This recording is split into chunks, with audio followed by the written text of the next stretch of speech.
नमस्ते, मेरे YouTube channel पे आप सभी का बहुत बहुत स्वागत है। आज की जो वीडियो का टॉपिक रहेगा वह है कि वह आपको छोड़कर क्यों चले गए, यानी कि आपके जो पर्सन हैं। मैक्सिमम ये लव इंटरेस्ट के बारे में ही रीडिंग होगी, क्योंकि मुझे पता है आप एक अपने एक्स पार्टनर को या अपने एक्स को ही चूज़ करेंगे, लेकिन फिर भी ये एक उस इंसान के लिए भी रीडिंग हो सकती है जो जिससे आपकी पहली बात होती थी, लेकिन अभी फ़िलहाल के टाइम पे कोई बात नहीं हो पा रही है, तो ये उनके लिए भी हो सकता है। ओके। और आज की जो रीडिंग है वो 2 ग्रुप्स में रहेगी, तो आप अपने इंटरेस्ट के अकॉर्डिंग और इंट्यूशन से ग्रुप नंबर 1 और ग्रुप नंबर 2 चूज़ कर सकते हैं। अगर आपको लगता है कि आपको दोनों ग्रुप्स की रीडिंग को सुनना चाहिए तो आप सुन सकते हैं, बट मैं फिर भी कहूँगी आप इंट्यूशन से एक ही ग्रुप चूज़ कीजिएगा। ओके। लेकिन अगर आपको लगता है, आपकी इंट्यूशन ऐसे कह रही है कि मुझे दोनों ग्रुप्स की रीडिंग को सुनना है, तो आप सुन सकते हैं। ओके। क्योंकि आपको दोनों ही रीडिंग से कुछ ना कुछ मैसेज मिल रहा होगा, इसलिए आप इस रीडिंग पर ऐसे ही नहीं आए होंगे। स्क्रीन पर आपको ग्रुप्स के लिए कार्ड्स दे दूँगी, आप वहाँ से सेलेक्ट कर लीजिएगा और मिलती हूँ मैं आपको आपकी रीडिंग पर।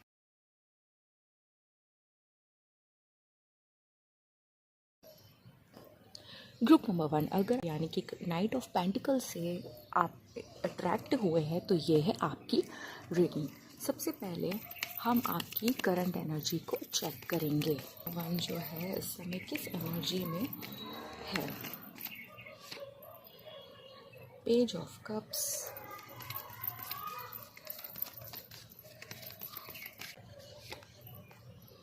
And the hermit. ओके, तो मुझे मेरा ग्रुप जो है, ग्रुप नंबर 1 जो है, मुझे इस समय पे ये लग रहा है कि वो अभी एक पॉजिटिविटी में है, पुरानी चीज़ों से लर्न करके आगे बढ़ने की तैयारी में है, नए आइडियाज़ के साथ में, और एक रिस्क टेकिंग एनर्जी है, लेकिन कैलकुलेटिव रिस्क के साथ में। पहले आप चीज़ों से बचते थे कि नहीं यहाँ नहीं जाना, यहाँ ऐसा हो जाएगा, लेकिन अब आप चीज़ें करना चाहते हैं। ओके। आपने लोगों से दूरी बना के अपनी एनर्जी में स्टेप इन कर लिया है, तो यह है आपकी करंट एनर्जी। अब हम देखेंगे कि आपका और आपके जो भी पर्सन आपने चूज़ किया है उनका क्या बॉन्डिंग था, क्या रिलेशन था। ओके। ये कार्ड बार बार ही पॉप आउट हो रहा है, इसलिए मैं इसे ले रही हूँ। Okay. S of wands,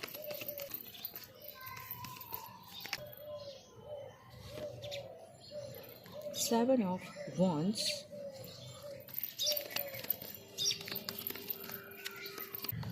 okay, 2 of swords. ठीक है, मुझे यहाँ पे कंफ्यूजन लग रहा है। कोई एक जो है वो आगे बढ़ना चाहता था चीज़ों में, रिश्ते को प्रोटेक्ट करके आगे बढ़ना चाहता था, और कोई जो दूसरा है वो काफ़ी कंफ्यूज था। और जो ये दूसरा है ये इससे कंफ्यूज था क्योंकि आप दोनों के रिश्ते में कुछ चैलेंजेस थे, और चैलेंजेस इतने बड़े थे कि वो उसे कवर अप नहीं कर सकते थे, और वो चैलेंज लेने के लिए रेडी नहीं थे।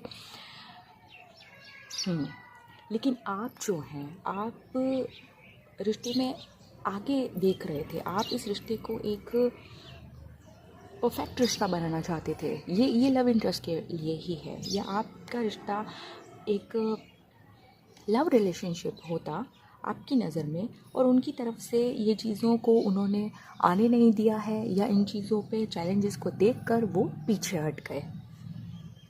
इस तरह की एनर्जी मुझे दिख रही है। ओके। तो हमारे क्वेश्चन का आधा आंसर यहाँ पे आ चुका है कि आप लोगों के जो जीवन में हैं काफ़ी सारे चैलेंजेस थे, जो उन्हें लगता है कि चैलेंजेस हैं और होंगे भी, तो उससे वो फाइट करना नहीं चाहते थे, और वो कंफ्यूज थे कि क्या वो इतने सारे चैलेंजेस आपके लिए अगर फेस करे तो क्या वो वर्थ इट रहेगा। ओके। लेकिन एक चीज़ है कि अब भी वो आपको लेकर आपको स्टॉक करते हैं। ओके। ये आपके पास्ट पर्सन है, लेकिन फिर भी आपको छुप छुप के स्टॉक करते हैं। वो छोड़कर क्यों गए। ओके।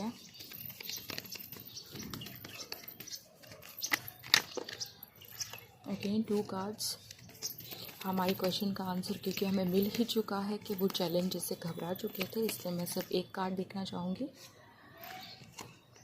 Okay, 3 of pentacles. एक ये चीज़ भी है कि वो आपके जो पर्सन है वो कच्चे कान के पर्सन है। वो वैसे पर्सन हैं जिनका खुद का कोई डिसीजन नहीं होता, उनके आसपास के लोग जो हैं वो उन्हें भड़काते हैं, या उनके आसपास में जितने भी लोग हैं वो उनकी बातें सुनते हैं, और दूसरों की बात सुनने वाला हमेशा पीछे रहता है या फंस जाता है या कन्फ्यूज़न में रहता है। तो ये उनका स्टेट है, और उन्होंने दूसरों की बातें सुनी हैं आपके खिलाफ़ या उनके खिलाफ़ या आपके रिश्ते को लेकर, और इस वजह से वो अपना डिसीज़न नहीं ले पाए हैं और इस वजह से वो दूर चले गए। और आपको ये चीज़ें पसंद नहीं आई हैं कि आप अपने रिलेशनशिप में तीसरे का इंटरफेरेंस कैसे देख सकते हैं। बहुत कम चांसेस में यहाँ पे एक थर्ड पर्सन भी था जिसकी तरफ उनको अट्रैक्शन हो सकता है, ठीक है।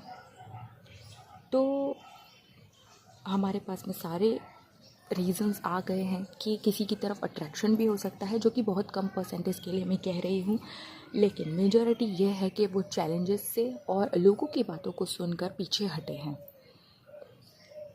जैसे होता है ना, कुछ लोग कहते हैं कि नहीं उस रास्ते पे मत जाओ, वहाँ पे तो बहुत ज़्यादा प्रॉब्लम्स होंगी, क्या तुम इसे फेस कर पाओगी, क्या तुम इसे फेस कर पाओगे, और लोग पीछे हट जाते हैं। लेकिन जो दृढ़ निश्चय वाले लोग होते हैं वही आगे बढ़ते हैं और उन्हें वो मंजिल मिलती भी है।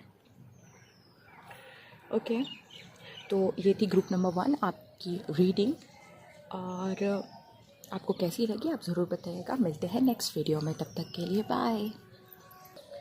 Group number 2, hello and welcome to your reading. अगर आपने इस कार्ड से आपका ग्रुप चूज़ किया है तो ये है आपकी रीडिंग। सबसे पहले हम लोग देखेंगे ग्रुप नंबर 2 की करंट एनर्जी क्या है। उससे हम जान पाएंगे कि वो क्या जोन में है, क्या सोचते हैं, क्या कर रहे हैं इस टाइम पर। Okay, so group number 2, are you ready? कभी कभी मैं बहुत जोश में होती हूँ, सॉरी तो आप लोगों को ये सब झेलना ही पड़ेगा। चलिए,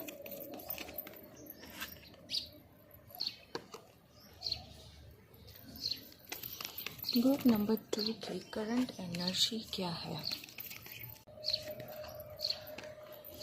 ओके,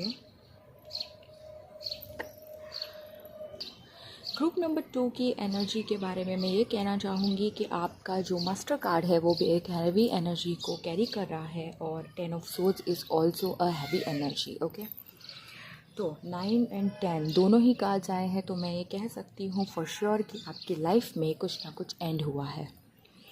रिसेंटली कुछ ऐसा हुआ है जिससे आप बहुत ज़्यादा एंजाइटी में थे, आप ज़्यादा पेनफुल सिचुएशन में थे, आपके आसपास कुछ ऐसा है जिससे कि आप सो नहीं पा रहे हैं, या ऐसा कुछ हुआ है जिससे कि आपको बहुत दर्द हुआ है। आपको लगा है जैसे कि ज़िंदगी ख़त्म हो गई है। Okay, and ignore the background noises. Okay, लेकिन मुझे आप वो पर्सन दिख रहे हैं कि आप में वो स्टेमिना है कि आप सब कुछ कर सकते हैं, आप बहुत कम चीज़ों से बहुत कुछ बना सकते हैं। आप में वो स्टेमिना है, आप में वो स्किल्स हैं, आपके अंदर आपकी पर्सनैलिटी एक स्टार वाली है। तो अपनी पर्सनैलिटी को ये एंजाइटी में, दुख में डालने की बजाय अपने ऊपर वर्क कीजिए। ओके, आप एक स्टार पर्सनैलिटी है, समझिए उस बात को। अभी आपको रिसेंटली समझ में आने लगा होगा कि मैं तो ये भी कर सकता हूँ, मैं तो वैसे भी कर सकता हूँ, मैं तो ये काम भी कर सकता हूँ, और मैं अकेले ये सब कर पा रहा हूँ। तो आपको एक इंडिपेंडेंसी और एक ऐसी स्किल या ऐसी कुछ चीज़ पता चली है जिससे कि आप ग्लो अप कर रहे हैं। ओके, रिसेंटली आपके साथ में जो भी हुआ है आप उसको साइड में करके अपना काम या अपनी कुछ चीज़ों के ऊपर वर्क करके आगे बढ़ते हुए मुझे नज़र आ रहे हैं। ओके, चलिए अब देखते हैं कि आपने जिस भी पर्सन को चूज़ किया है उनके साथ में आपका क्या बॉन्ड था। पास्ट में आप क्या बॉन्ड शेयर कर रहे थे, ऐसा क्या था?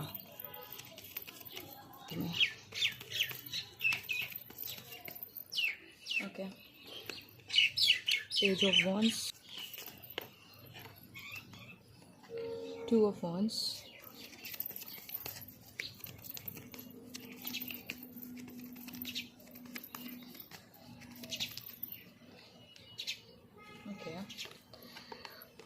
व्हील ऑफ फॉर्च्यून, तो आप में से जो एक पर्सन है वो काफ़ी पैशनेट है दूसरे को लेकर, लेकिन जो दूसरा है वो अपने में ही खोया हुआ लग रहा है मुझे। ओके, इस वजह से यहाँ पे बॉन्डिंग में कुछ तो, लेकिन आप जो हैं इंतज़ार कर रहे हैं उनका अभी भी। आप डिसीजन नहीं ले पाए हैं उनके जाने के बाद भी, आप उनका ही इंतज़ार कर रहे हैं।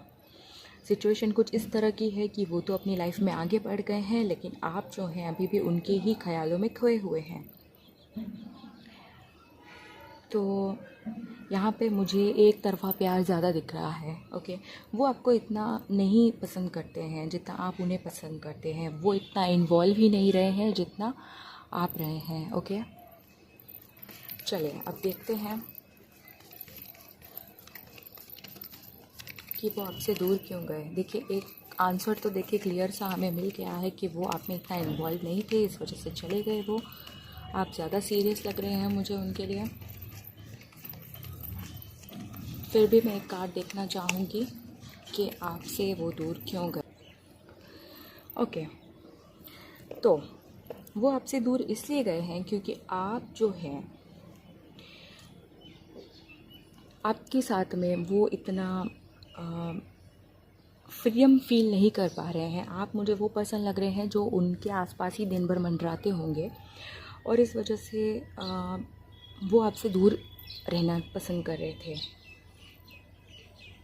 जबकि ऐसा सच नहीं था। आप उनको पसंद करते थे, इस वजह से आप उनके साथ रहना चाहते थे, लेकिन उन्हें ये चीज़ थोड़ी बंदिश जैसी लगी और इस वजह से वो आपसे दूर रहने लगे। ओके, कुछ लोग होते हैं जिन्हें लगता है कि आप साथ में रहकर भी फ्रीडम फील करें, तो ऐसा नहीं होता है। अगर आप किसी के साथ में हैं तो आपको दो लोगों के हिसाब से डिसीजन लेने पड़ते हैं, दो लोगों की भावनाओं को समझते हुए। ओके, तो अब तब आप अकेले की तरह तो नहीं रह सकते, लेकिन कुछ लोगों को लगता है कि नहीं, वो रिलेशनशिप में रहकर भी अकेले की तरह ही बिहेव करेंगे, जो कि गलत है। ओके, तो ग्रुप नंबर 2 आपको आपका आंसर मिल चुका होगा। अब हम मिलते हैं नेक्स्ट रीडिंग पे, तब तक के लिए बाय।